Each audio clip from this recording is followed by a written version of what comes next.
오늘 하나님께서 우리에게 주시는 말씀은 요한복음 5장 2절로 9절 상반절 말씀입니다. 제가 가진 성경으로 신약성경 149페이지에 있습니다.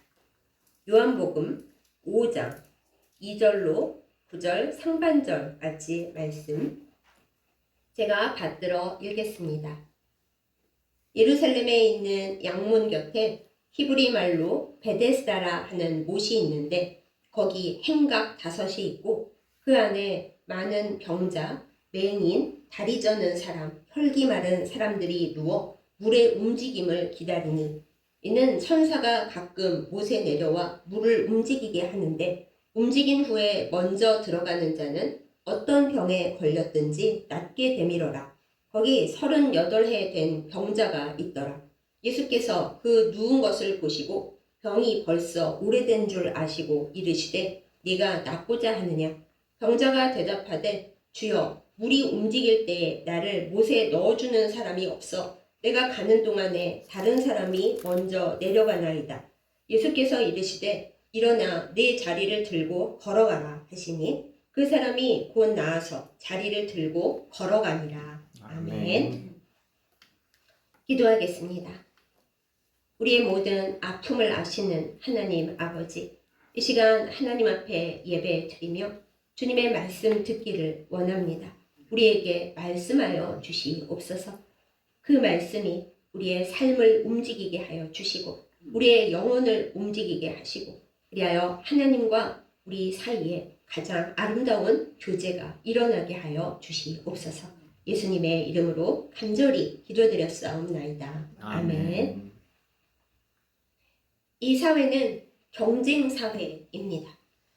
태어날 때부터 생을 마칠 때까지 우리는 보이는 경쟁, 또 때로는 보이지 않는 경쟁에 시달리며 살고 있습니다.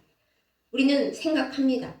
내가 돈이 있어야 무시를 안 당하는데, 또 공부를 많이 했어야 성공할 수 있는데, 인맥을 쌓았어야 도움을 받을 수 있는데, 또 우리 성도들도 마찬가지입니다. 내가 전에는 하나님께 이렇게 하여서 응답받았었는데 더 나아가서는 이렇게 생각하죠. 그런데 왜 요새는 그 방법으로 하나님께서 나에게 응답을 안 주시는 걸까? 우리는 이런저런 상황 속에서 우리가 가지고 있는 고정관념을 쓰려고 합니다. 그리고 그 우리가 가지고 있는 상식으로 이 경쟁 사회 속에서 어떻게든 살아남아 보려고 그리고 성공하려고 뒤처지지 않으려고 몸부림을 칩니다. 때로는 하나님께 대해서도 하나님 제가 이러저러하게 방법을 다 연구해 놨으니 하나님은 그저 응답만 해주시면 좋겠습니다. 이럴 때가 많이 있습니다. 그런데 우리만 그런 게 아닙니다. 우리는 오늘 성경 본문 속에서 우리랑 별로 다르지 않은 사람을 만나게 됩니다. 바로 베데스다 연못가에 누워있던 38년 된 병자입니다. 베데스다는 오늘 성경 말씀에 쓰여 있듯이 히브리어로 자비의 집이라는 이름을 가지고 있습니다. 벳 플러스 헤세드이죠. 구약에서 헤세드란 하나님의 정말 무한하고 아무런 조건이 없는 커다란 사랑과 긍휼이 여기심을 이야기합니다. 이스라엘 백성이 아무리 하나님의 속을 썩이고 죄를 지어도 하나님은 이스라엘 백성을 결코 버리시지 않습니다. 물론 때로는 심판하시지만 그 심판은 죽이고 없애기 위한 심판이 아니라 결국에는 살리시기 위한 심판이었고 자비의 과정이었습니다. 그 하나님의 사랑과 긍휼하심을 모아서 자비의 집이라고 이름을 붙였지만 이 베데스다에는 사실은 그 어떤 자비도 긍휼도 없었습니다. 사람들은 연못가에 누워서 천사가 내려와서 물을 휘저어 주기를 정말 간절히 기다렸습니다. 미신일 수도 있고 오해일 수도 있는데 아무튼 그들은 그것을 바랬습니다. 그런데 생각해 보십시오. 천사가 와서 물을 휘저을 때 모두가 들어가면 다 남는다. 이러면 얼마나 자비롭겠습니까? 얼마나 행복하고 얼마나 좋은 일일까요? 그런데 이상한 조건이 붙어 있습니다. 천사가 물을 휘젓고 나서 제일 처음 물에 들어가는 사람만 낳는다 입니다. 이 얼마나 큰 경쟁이에요. 지금 아파서 누워있는데 무슨 힘이 있겠습니까? 그리고 옆에서 지켜주는 보호자나 간병인이 있는 사람도 있겠지만 없는 사람이 더 많겠죠. 그런데 자비의 집이라고 이름이 붙은 베데스다 연못가에서 사람들은 천사가 오면 내가 제일 먼저 들어가야 나을 수가 있는데 하고 아픈 와중에도 지금 경쟁심을 가지고 거기 누워 있는 겁니다. 그야말로 베데스다는 이름만 자비의 집이지 엄청난 지독한 경쟁이 있는 곳이었고 또 체념이 있는 곳이었고 나쁘게 말하면 미신이 가득한 곳이었고 그리고 무기력이 가득한 곳이었습니다. 사람들이 실패할 때마다 얼마나 실망을 했겠어요. 천사가 왔는데도 나는 들어갈 수가 없었어. 1등을 못해서 병이 낫지를 않았어. 여기서 제가 늘 궁금해하는 부분이 정말 천사가 와서 물을 휘젓는 걸 누가 본 적이 있었을까? 그것이 저는 정말 궁금합니다. 학자들의 연구에 의하면 여기가 이렇게 온천처럼 부글부글 끓어오는 지역이어서 그 물이 끓어오르는 걸 사람들이 천사가 물을 휘젓는다 이렇게 생각을 하고 물이 끓어오를 때는 약간 온천 효력이 있지 않습니까? 그때 들어가면 병이 낫는다 이렇게 생각했을 거다 이렇게 학자들이 주장을 합니다. 거기에 그 경쟁과 체념과 슬픔과 무기력이 가득한 그 자리에 명절이 되어서 예루살렘에 올라오신 예수님께서 찾아오셨습니다. 그리고서는 예수님 보시기에 거기에 누워있는 사람들 중에 제일 병이 오래된 것 같은, 우리는 모르지만 예수님은 아셨겠지요. 이 병자가 제일 오래 있었다 아시고 38년 된 병자에게 예수님께서 먼저 가셨습니다. 이 38년 된 병자는 예수님이 누구신지 모릅니다. 그래서 예수님을 찾아온 적도 없었고 여타 복음서에 나오는 다른 병자들처럼 다윗의 자손 예수여 나를 불쌍히 여기소서 이런 적도 한 번도 없어요. 이 사람은 예수님이 자기를 고쳐줄 수 있는 분이라는 걸 생각도 못했고 알지도 못했고 더 나아가서는 관심도 없었습니다. 그런데 자비의 집인데 자비가 없었던 이 자리에 예수님께서 그야말로 은혜와 자비를 가지고 직접 찾아가신 거예요. 예수님을 알지도 못하는 사람에게 기대하지도 않고 있는 사람에게 예수님께서 먼저 가셨습니다. 우리는 이것을 하나님의 자비로우심, 하나님의 은혜라고 부릅니다. 오늘 본문은 정말로 경쟁 사회에서 지쳐버리고 답을 알 수 없는 사람들에게 예수님께서 직접 와주신 100% 은혜와 자비의 사건인 것입니다. 이 병자에게 예수님께서 오셔서 딱 한마디 하십니다. 우리 모두가 바라는 그 한마디, 네가 낫고자 하느냐? 정말 낫고 싶죠? 네가 이 슬픔의 구렁텅이에서 다시 올라오고 싶으냐? 이 실패 가운데서 다시 성공하고 싶으냐? 예수님께서 물었다고 생각을 해보십시오. 그럼 여러분과 저의 답은 무엇이 되어야 할까요? 예, 예수님 정말 낫고 싶습니다.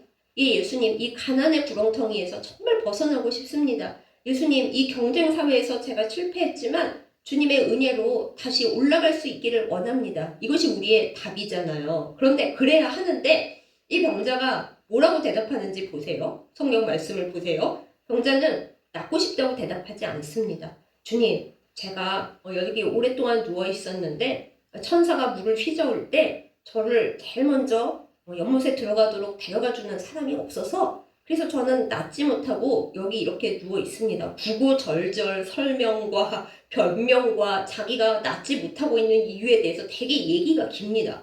우리가 아니 이 사람 왜 이래? 생각할 수 있지만 우리는 아닌 것 같으세요? 하나님께서 우리에게 너 낫고 싶냐? 너 고침받고 싶냐? 너 회복되고 싶냐? 물으실 때 우리가 대답 드릴 수 있는 건 오직 예 주님 저 정말 낫고 싶어요. 저 정말 회복되고 싶어요. 이것만 얘기하면 되는데 우리도 하나님께 얘기를 많이 합니다. 주님 제가요 그 일만 성공했더라면은 이렇게 안 됐는데 주님이 그때 제 기도를 안 들어주셔서 이렇게 된 거잖아요. 제가 어느 기도원에 가서 열심히 기도를 했는데 다른 사람은 다 응답받았다는데 저만 응답이 안 돼가지고 제가 너무 실망했고 이렇게 된 거 아니에요 등등 하나님 앞에 되게 얘기가 많습니다.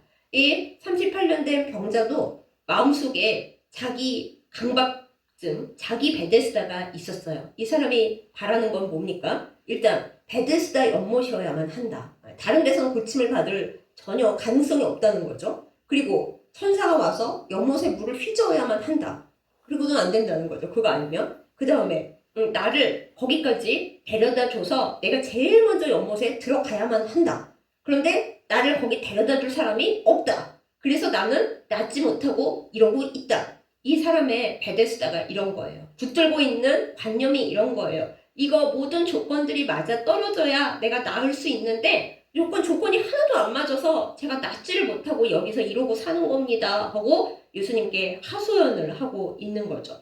제가 성경을 읽으면서 또 어릴 때부터 궁금했던 것 중 하나가 그럼 이 사람은 데려다 줄 사람도 없고 그렇게 나을 소망이 없어 보이는 이 상황 속에 대체 왜 여기를 안 떠나고 누워 있는 걸까? 저 어릴 때부터 그게 정말 궁금했습니다. 근데 나중에 이제 성경 주석도 보고 생각도 해보고 하다 보니까 알겠는 거예요. 이 사람은 이거 말고 다른 방식을 아는 게 없었어요. 이거라도 희망 한 가닥 붙들고 여기 있어야지 나을 수 있는 가능성이 있다. 이렇게 생각한 거고 이거 말고 나을 수 있는 무슨 다른 방법이 없을까? 이 생각은 아예 하지를 못했어요. 그리고 38년 동안이나 아팠으니까 자기 자신이 곧 병인 거예요. 병든 자기 말고는 다른 자기 자신을 생각할 수가 없었어요. 병이 곧 나고 내가 곧 병인 거예요. 그러니 이걸 일으켜서 나를 변하게 해서 어떻게 다른 수로 살아갈 수 없을까? 이 생각이 아예 없는 채로 그냥 섭섭함과 노여움과 무기력함과 내가 이 연못가에서만 이러이런 조건을 충족시켜야만 나을 수 있는데 낫지를 못하고 있어 한 그 무기력한 마음으로 그냥 계속 거기에 누워 있었던 거예요. 그런데 그 고통스러운 그의 마음, 아무도 봐주지 않는 그의 힘겨움을 다른 사람 다 모르는데 예수님은 아시고 보시고 찾아와 주셨습니다. 이 얼마나 큰 은혜예요. 이 사람은 예수님을 몰랐고 고침받을 생각도 없었고 예수님께 손을 들어서 뭐 할 생각도 아무것도 없었는데 예수님께서 이 사람을 아시고 그의 병이 오랜 줄도 보시고 그리고 찾아와 주셨던 거예요. 그리고 심지어 네가 낫고 싶니? 까지 물어보신 겁니다. 더 감사한 거는 이 사람이 이렇게 자기의 오랜 강박관념을 가지고 이러쿵저러쿵 돼야만 저는 나을 수가 있습니다 라고까지 얘기했는데 예수님은 이 사람을 꾸짖지 않으셨어요. 너는 그 생각이 문제야. 그걸 뜯어 고쳐야지 살지. 기도를 더 해야지. 방법을 바꿔야지. 예수님은 그런 얘기 한마디도 하지 아니하시고 이 사람의 모든 고통을 아시고 그냥 한 말씀만 하셨습니다. 이 자리를 들고 일어나서 걸어가. 아니 못 일어나서 지금 연못에 못 간다는데 어떻게 일어나서 걸어가요? 그것도 자리를 들고? 나 혼자서도 못 일어나겠는데 무슨 내가 누워있던 병상을 들고 어떻게 일어나요? 그런데 예수님께서 그 말씀을 하시자마자 이 사람의 병이 나았습니다.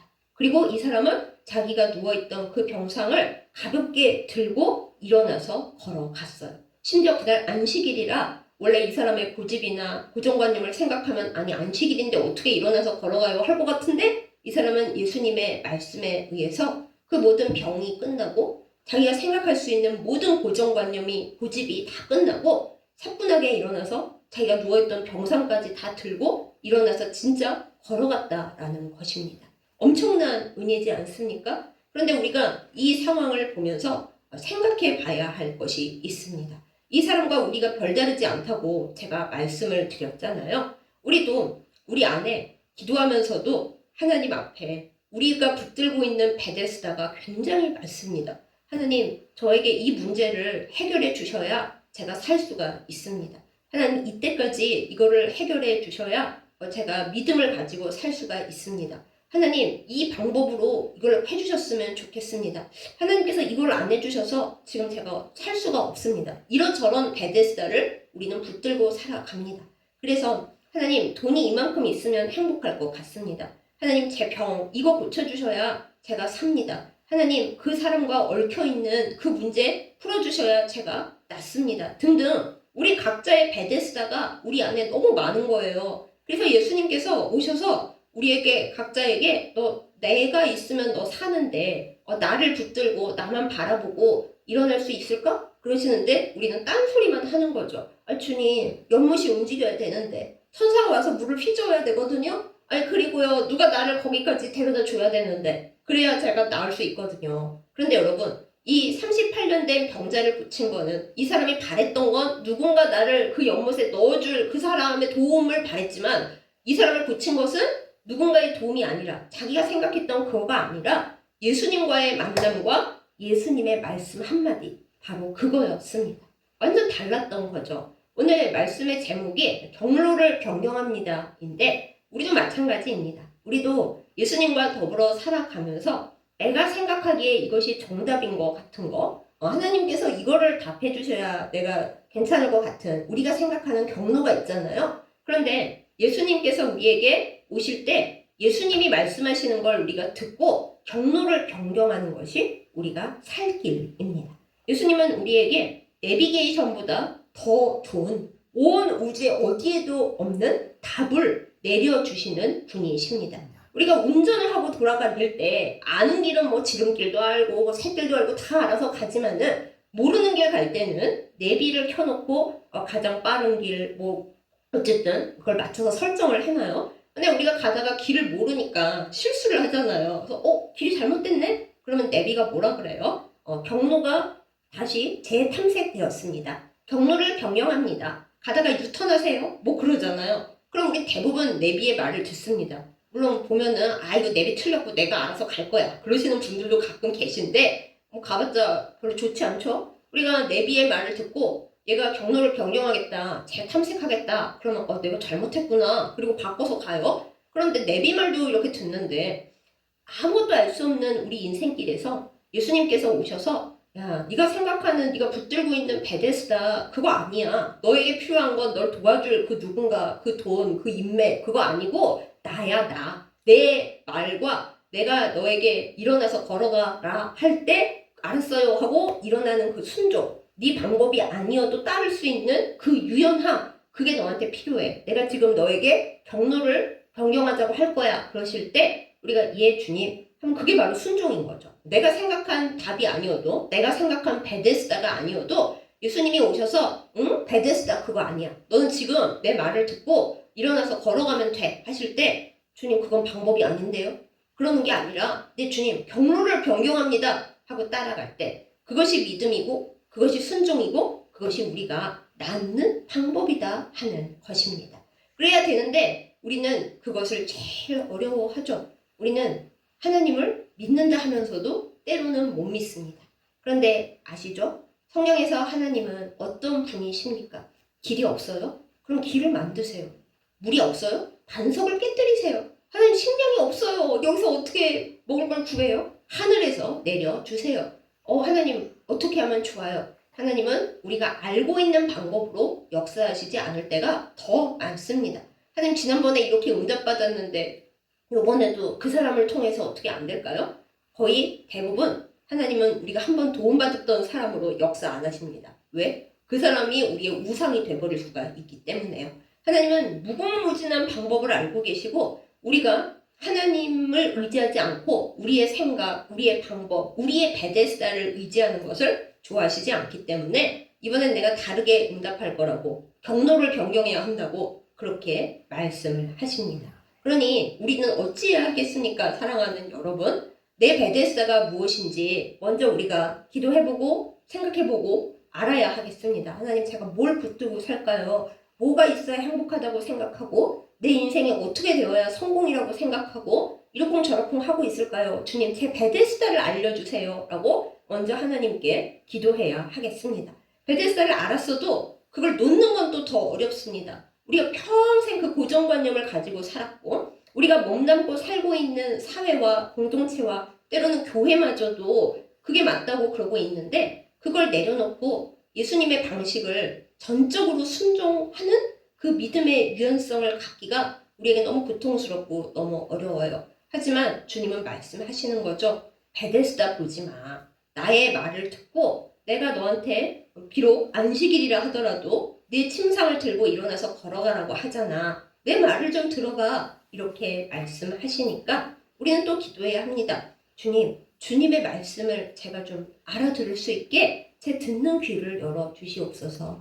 제 손과 발을 주님이 원하시는 그걸 할 수 있는 순종하는 손과 발로 좀 바꿔주시옵소서. 이것이 우리에게 성령의 불이고 성령의 기름이고 성령의 충만함이 되는 거죠. 그렇게 예수님과 합을 맞춰서 경로를 변경하면 하나님께서 그때 내가 생각한 것보다 더 좋고 더 풍성하고 더 아름답고 더 거룩한 일들을 우리에게 이루어 주시는 것입니다. 저는 굉장히 연약합니다. 사실 의심도 많은 성격입니다. 제가 베데스다를 뭐 하나만 붙들고 있는 건 아니지만 이렇게 하면 하나님이 응답을 주실까 안 주실까 항상 생각을 합니다. 그럼 저에게 하나님께서 말씀하십니다. 네가 못하는 것을 내가 너에게 능력을 주어서 성령의 능력을 부어 주어서 하게 해줄 거야. 그럼 저도 예 주님 감사합니다 하면 좋잖아요. 이 38년 된 병자처럼 저도 말이 많습니다. 아니 근데 주님 제가 그걸 할 수가 있어요? 너는 못하지만 내가 너에게 능력을 부어주고 도와줄 사람을 주고 그리고 방법을 주어서 그것을 하게 할 거야. 주님 말씀하시면 예 주님 믿습니다. 아멘 할렐루야 이걸로 끝나면 좋은데 거기까지 가기에 제가 기도를 엄청 많이 하고 주님과 씨름을 해야 됩니다. 야곱이 약복강가에서 씨름하듯이 그나마 야곱은 끈질긴 믿음으로 씨름하는데 저는 저의 의심과 싸워야 합니다. 이 38년 된 병자의 모습이 곧 저의 모습입니다. 그러나 사랑하는 여러분, 하나님은 우리가 할 수 없는 것을 주님께서 주신 새로운 방식으로 하게 만들어 주십니다. 우리가 물이 없어서 울 때 하나님은 생각도 못했던 그 단단한 반석을 깨뜨려서 물을 콸콸콸콸 우리에게 쏟아 부어 주십니다. 길이 끊겼다고 우리가 울어요. 그러면 하나님이 걱정하지 마. 내가 홍해도 갈랐고 요단강도 갈랐는데 너를 위해서 길 하나 못 만들어 줄까? 하고 하나님만 아시는 창조주의 그 놀라우신 권능으로 우리에게 길을 만들어 주십니다. 그러니 우리의 할 일은 우리의 내비게이션이 내 아이디어, 내 상식, 이 세상의 상식 그게 아니라 오직 하나님의 방법, 하나님의 말씀이라는 것을 기억하고 순종하는 것입니다. 사랑하는 여러분, 주님이 말씀하시면 우리는 언제나 경로를 변경합니다. 그래야만 합니다. 그것을 가로막는 우리의 고집, 우리의 베데스다, 우리가 생각하는 각종 상식과 또 때로는 믿음이라고 하면서도 미신적인 방법들, 지난번에 이렇게 응답 받았었다는 우리의 과거의 경험, 그 모든 거 다 내려놓을 수 있는 우리이기를 예수님의 이름으로 축복합니다. 주님은 우리에게 주님만의 방법으로 역사하십니다. 너의 생각과 나의 생각이 다르다고 말씀하십니다. 왜요? 우리가 왕되지 않고 우리가 생각하는 방법, 우리가 생각하는 사람이 우상되지 않고 오직 하나님만이 우리의 왕이시고 예수님만이 우리의 주님이신 것을 우리가 잊어버리지 않게 하시기 위해서입니다. 사랑하는 여러분, 주님을 따라 경로를 변경하실 수 있으시겠습니까? 주님은 우리에게 매일 묻고 계십니다. 내가 너 인생의 내비게이션인데 네가 생각하는 지름길, 네가 생각하는 목적지 맞을 수도 있지만 아닐 수도 있으니까 나랑 같이 가자. 이렇게 말씀을 하십니다. 이 병자가 38년 동안 예수님 모르고 베데스다 연못만 바라보고 누워있을 때 그 인생은 절망이었고 고집은 센데 바꿀 방도가 없었고 그냥 무기력과 체념만이 슬픔만이 있었습니다. 그나마 이 사람의 훌륭했던 점은 딱 한 가닥 나을 수 있지 않을까? 라는 그 한 가닥이 하나님 앞에 닿을 수 있었던 거죠. 우리가 이 사람을 바라보면서 못난 사람 이럴 게 아니라 이게 내 모습이구나. 38년 뿐일까? 우리 다 그 사람보다 오래 살았잖아요. 믿음도 이 사람보다 오래됐겠죠? 우리의 안에 굳어져 있는 슬픔의 베데스다, 고통의 베데스다, 절망과 두려움의 베데스다 거기 바라보지 말고 우리 주님의 말씀을 듣고 주님 바라보십시다. 그렇게 할 때 주님께서 우리의 경로를 변경하시고 우리가 망한 줄 알았던 우리의 삶, 보답받지 못했다 생각했던 사람들에 대한 슬픔, 또 내가 굉장히 애써서 내 인생을 설계했는데 뜻대로 안 됐다라는 그 절망, 그거 앞에서 주님이 서서 말씀하십니다. 네가 낫고자 하느냐? 네, 주님 저 너무 낫고 싶고 제 방법 이제 다 버렸고요. 주님 방법으로 저는 정말 낫고 싶습니다. 라고 말씀드릴 때 주께서 우리에게 새로운 경로를 제시하실 것입니다. 그 길을 따라 순종하며 나아갈 때 우리는 주님의 방법으로 승리할 것이고 주님의 이름으로 놀라운 일들을 경험하게 되고 그 일들로 나뿐만 아니라 내 주변 사람까지 다 살리는 하나님의 아름답고 선한 일꾼이 될 것입니다. 이런 소망과 기대와 즐거움을 가지고 베데스다 버리고 예수님 바라보고 예수님의 말씀을 들을 수 있고 순종할 수 있는 우리의 몸과 우리의 영혼을 달라고 주님께 간절히 기도하면서 주님의 이름으로 승리하는 우리 모두가 되기를 예수님의 이름으로 축복합니다. 아멘. 기도하겠습니다. 우리의 모든 것을 아시는 하나님, 또한 질투하시는 하나님이신 것을 우리가 알고 주님 앞에 나아갑니다. 우리가 고집 부리고 있는 우리 자신의 각자의 베데스다를 이제 주님 앞에서 그만 놓게 하여 주시옵소서. 하나님보다 더 의지하고 예수님보다 더 사랑하는 우리 각자의 방식들, 우리가 붙들고 있는 모든 생각들, 때로는 실패와 두려움에 대한 절망까지도 주님 이제 다 내려놓게 하여 주시옵소서. 오직 예수님만 바라보기를 원합니다. 예수님의 말씀을 알아듣기를 원합니다. 주님의 말씀을 따라 우리의 경로를 변경하고 그 길을 수정하여서 주님과 더불어 걸어갈 수 있기를 원합니다. 우리가 누워있던 그 자리, 주님 말씀 따라 번쩍 들고 그 자리에서 일어나 움직일 수 있기를 원합니다. 주여 도와주시옵소서. 우리의 힘으로 우리의 고집과 우리의 혈기를 버리기가 너무 힘듭니다. 실패에 대한 트라우마와 그리고 우리의 고생에 대한 그 암담함 그리고 절망 그리고 이 세상 방식에 대한 우리의 미신과도 같은 집착이 우리를 너무 힘들게 합니다. 주여 우리를 일으켜 주시옵소서. 주께서 우리에게 낫고 싶냐고 하실 때 다시 서고 싶냐고 하실 때 이러쿵저러쿵 얘기하지 않고 네 주님, 주님의 방법으로 다시 서고 싶습니다. 낫고 싶습니다. 주님과 함께 걸어가고 싶습니다. 그렇게 대답 드리고 주님의 말씀을 듣고 주님 안에서 이루어가는 저희들 다 되게 하여 주시옵소서. 주님의 자비를 원합니다. 내가 생각하는 자비가 아니라 주님께서 베풀어 주시는 은혜와 긍휼, 아무것도 할 수 없는 나에게 오셔서 말씀을 걸어주시고 나를 고쳐주시는 주님의 능력을 경험하기 원합니다. 성령으로 우리 가운데 오시고 우리를 뒤흔들어 주시고 우리를 일어나 걸어가게 하여 주시옵소서. 사랑하는 예수님의 이름으로 간절히 기도드렸사옵나이다. 아멘. 이제는 우리 주 예수 그리스도의 은혜와 아버지 하나님의 지극하신 사랑과 성령의 감동, 감화, 교통하심이 이 시간 말씀을 듣고 예수님께서 우리에게 낫고 싶냐 물으실 때 이런저런 우리의 형편, 처지, 하소연하지 않고 주님의 손을 꼭 잡고 우리의 경로를 변경하여 주님과 더불어 승리하는 생 살기를 다짐하며 결단하며 나아가는 예배드린 모든 주의 백성들 위해 이제부터 영원까지 함께 하시기를 간절히 축원하옵나이다. 아멘.